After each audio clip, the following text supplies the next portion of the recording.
ایک اکیلے شخص نے امریکہ جیسی سپر پاور کو دن میں ہی تارے دکھا دیے۔ اس نے 2013 میں امریکہ کے 10 لاکھ سے زیادہ ٹاپ سیکرٹ ڈاکیومنٹس چرا کر ان کو دنیا کے سامنے کھول کر رکھ دیا، اور تب سے لے کر پچھلے 11 سالوں سے یہ امریکہ کا موسٹ وانٹڈ کرمنل ہے۔ لیکن امریکن گورنمنٹ کا اتنا زیادہ نقصان کرنے کے باوجود آج دنیا میں اس کو ہیرو کی نظر سے دیکھا جاتا ہے۔ لیکن آخر کیوں؟ دنیا کی ٹاپ سیکرٹ ایجنسی کے ڈاکیومنٹس اس نے کیسے چرائے، ان کو کیوں لیک کیا، اور اس سب کے بعد بھی یہ امریکہ کی گرفت سے کیسے بچا ہوا ہے؟ ناظرین، 6 جون 2013 کی صبح کا سورج امریکن گورنمنٹ پر بہت بڑی مصیبت لے کر آیا۔ ہوتا یوں ہے کہ دی گارڈین اور دی واشنگٹن پوسٹ پہ خبروں کی ایک سیریز پبلش ہوتی ہے جس میں NSA یعنی نیشنل سیکیورٹی ایجنسی کے ٹاپ سیکرٹ ڈاکیومنٹس کا کچا چٹا موجود تھا۔ ان ڈاکیومنٹس نے نہ صرف امریکنز بلکہ پوری دنیا کے موبائل یوزرز کو حیرت میں مبتلا کر دیا جب ان کو یہ معلوم پڑا کہ امریکن گورنمنٹ چپکے سے ہر موبائل یوزر پر نظر رکھ رہی ہے۔ ان ڈاکیومنٹس میں NSA کے سیکرٹ پروگرام پرزم کو ایکسپوز کیا گیا تھا، ایک ایسا سیکرٹ پروگرام جو US گورنمنٹ کو گوگل، ایپل اور فیس بک جیسی کمپنیز کے ذریعے پیچھے کے راستے سے کسی بھی یوزر کے پرائیویٹ ڈیٹا تک رسائی دیتا ہے۔ اس کے علاوہ ان کے پاس ایک سیکرٹ کورٹ آرڈر ہے جس کے ذریعے وہ کروڑوں ورائزن کسٹمرز کا ڈیٹا بھی ایکسیس کر سکتے ہیں۔ ورائزن امریکہ میں موبائل آپریٹر ہے، جیسے انڈیا پاکستان میں ایئرٹیل اور یوفون۔ اس کے بعد لیک کیے گئے ڈاکیومنٹس میں پریزیڈنٹ اوباما کی طرف سے لکھا گیا 18 صفحوں کا ایک میمو بھی موجود تھا، جس میں اوباما انٹیلیجنس آفیشل سے بیرون ملک ٹارگٹس کی لسٹ مانگ رہے ہیں جن پر سائبر اٹیک کرنا ہے۔ اور یہ تو صرف لیکڈ ڈاکیومنٹس کی شروعات تھی۔ نیشنل سیکیورٹی ایجنسی نے ہانگ کانگ اور چائنا کی ملٹری کے کمپیوٹرز ہیک کیے، اینجیلا مارکل کا فون ٹیپ کیا جو اس وقت جرمنی کی چانسلر تھیں۔ British government communications headquarters GCHQ اپنے شہریوں پر نظر رکھنے کے لیے ایک پروگرام چلا رہے تھے، اور لیک ڈاکیومنٹس میں NSA اور GCHQ کی بات چیت سامنے آئی جس میں دونوں ادارے طریقے ڈھونڈ رہے تھے کہ کیسے لوگوں کو دھوکہ دیا جائے، پروپیگنڈا کیا جائے، اور سوشل میڈیا کے ذریعے کیسے لوگوں پر اپنا اثر و رسوخ رکھا جائے۔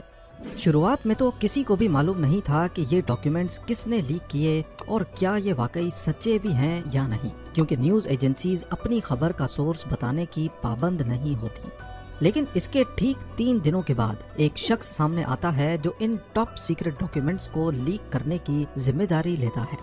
29 ایئرز کا ایڈورڈ سنوڈن، جو کہ ایک ہائی اسکول ڈراپ آؤٹ تھا، اس نے اپنے کیریئر کی شروعات US ملٹری سے کی، لیکن 1 سال کے بعد وہاں سے ڈسچارج ہو کر 2005 میں میری لینڈ یونیورسٹی کا سیکیورٹی گارڈ لگا۔ ایڈورڈ سنوڈن بے شک ہی پڑھائی میں اچھا نہیں تھا، لیکن اس کی کمپیوٹر اسکلز اتنی مضبوط تھیں کہ CIA نے اس کو جاب پر رکھ لیا۔ CIA کے ساتھ کچھ سال بتانے کے بعد 2009 میں امریکن ٹیک جائنٹ ڈیل نے اس کو ہائر کر لیا۔ ڈیل کے پاس اس وقت نیشنل سیکیورٹی ایجنسی کے کمپیوٹر سسٹمز کو اپ گریڈ کرنے کا کانٹریکٹ بھی تھا، تبھی انہوں نے ایڈورڈ کو بھی اسی پروجیکٹ پہ لگا دیا۔ جہاں پہلے اس کا رول سپروائزر کا تھا، بعد میں وہ سائبر اسٹریٹجسٹ بن گیا۔ یہاں تک تو ایڈورڈ سنوڈن CIA اور NSA کے لیے ہیرے کی مانند تھا، تو پھر آگے ایسا کیا ہوا جو اس کو انہی ایجنسیز کی طرف سے غدار کہا جانے لگا؟ اصل میں ایڈورڈ کا سائبر اسٹریٹجسٹ سے غدار بننے کے پیچھے ایک واقعہ ہوا تھا۔ NSA کے کمپیوٹرز آپریٹ اور اپ گریڈ کرنے کے دوران ایڈورڈ کو معلوم پڑا کہ نیشنل سیکیورٹی ایجنسی کے پاس کسی بھی موبائل یوزر کا پرسنل ڈیٹا ایکسیس کرنے کی پاور موجود ہے۔ اس نے کچھ ریکارڈز بھی دیکھے جو پہلے اس کو لگا کہ شاید یہ انٹرنیشنل کرمنلز کے ریکارڈ ہیں، لیکن اصل میں یہ کرمنلز نہیں بلکہ امریکہ کے امن پسند شہری تھے۔ اسی دوران امریکہ کی کانگریس میں انٹیلیجنس کے مدعے پر ایک بحث چل رہی تھی۔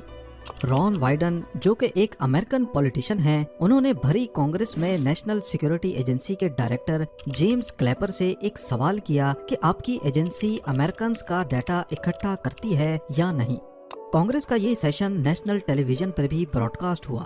جیمز کلیپر نے کروڑوں لوگوں کے سامنے بولا کہ نہیں، ہمارا کام صرف فورن انٹیلیجنس ہے۔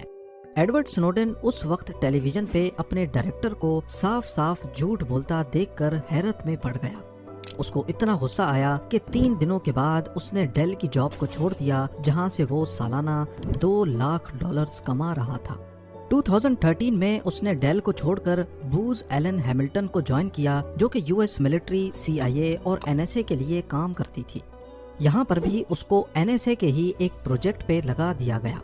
نیشنل سیکیورٹی ایجنسی کا کہنا ہے کہ ایڈورڈ نے ہمارے سسٹم سے اتنی فائلز چرائی ہیں کہ ان کا اندازہ لگانا بھی مشکل ہو رہا ہے، کیونکہ ان کی تعداد 20 لاکھ سے بھی زیادہ ہو سکتی ہے۔ لیکن ایڈورڈ نے ایسا کیا کیا جو وہ ٹاپ سیکرٹ ایجنسی کی فائلز کاپی کر گیا، وہ بھی کسی کو بھنک پڑے بغیر؟ حیرانی کی بات یہ ہے کہ اس کام کے لیے اس نے کسی پیچیدہ ہیکنگ ٹولز کا استعمال نہیں کیا، بلکہ یہ سارا کام ایک چھوٹی USB ڈرائیو سے کیا گیا۔ پر آخر کیسے؟ کیونکہ نارمل آفیسز میں ہی ڈیٹا چوری ہو جانے کے ڈر سے خاص طور پر USB ڈرائیوز پر پابندی ہوتی ہے۔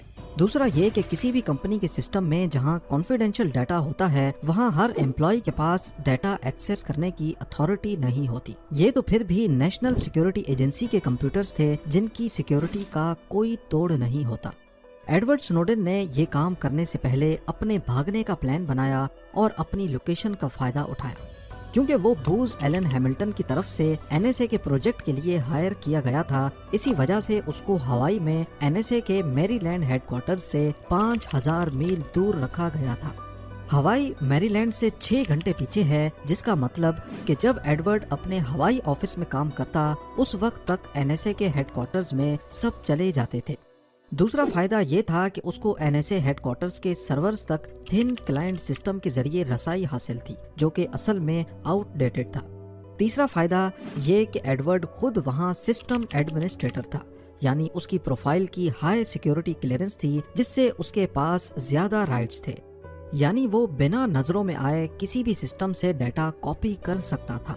بس اسی چیز کا فائدہ ایڈورڈ سنوڈن نے اٹھایا اور بنا نوٹس ہوئے 5000 میل دور سے ہی 20 لاکھ سے زیادہ فائلز کاپی کر لی۔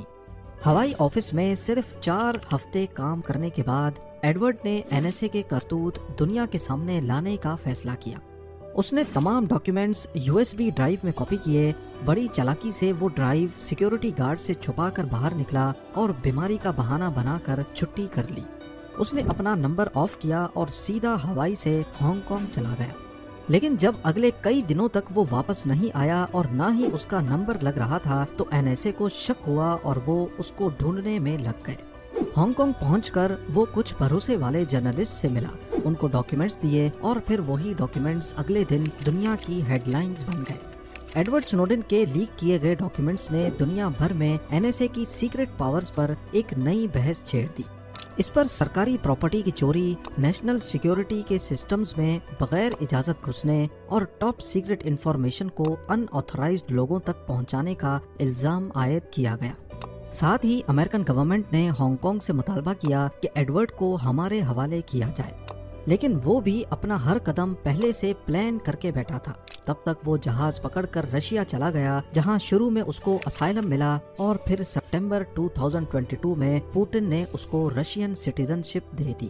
تب سے لے کر ایڈورڈ سنوڈن کئی انٹرویوز دے چکا ہے، جس میں اس نے بتایا کہ کیسے ہمارے فونز ہماری ہی جاسوسی کرتے ہیں۔ اس نے نوزی اسمرف نامی ایک ٹول کا ذکر کیا جو ہمارے فون کے مائکرو فون کا ایکسیس سیکیورٹی ایجنسیز کو دیتا ہے، جس سے وہ آس پاس کی آوازیں بنا کسی رکاوٹ کے سن سکتے ہیں۔ کچھ لوگ ایڈورڈ سنوڈن کو غدار سمجھتے ہیں، جبکہ کچھ کا ماننا ہے کہ وہ ایک ہیرو ہے جس نے NSA کا اصل چہرہ دنیا کے سامنے بے نقاب کیا۔ اس بارے میں آپ کی کیا رائے ہے؟ مجھے کامنٹ سیکشن میں ضرور بتائیے گا۔ امید ہے بھی آپ لوگ بھرپور لائک اور شیئر کریں گے۔ آپ لوگوں کے پیار بھرے کامنٹس کا بے حد شکریہ۔ ملتے ہیں اگلی شاندار ویڈیو میں۔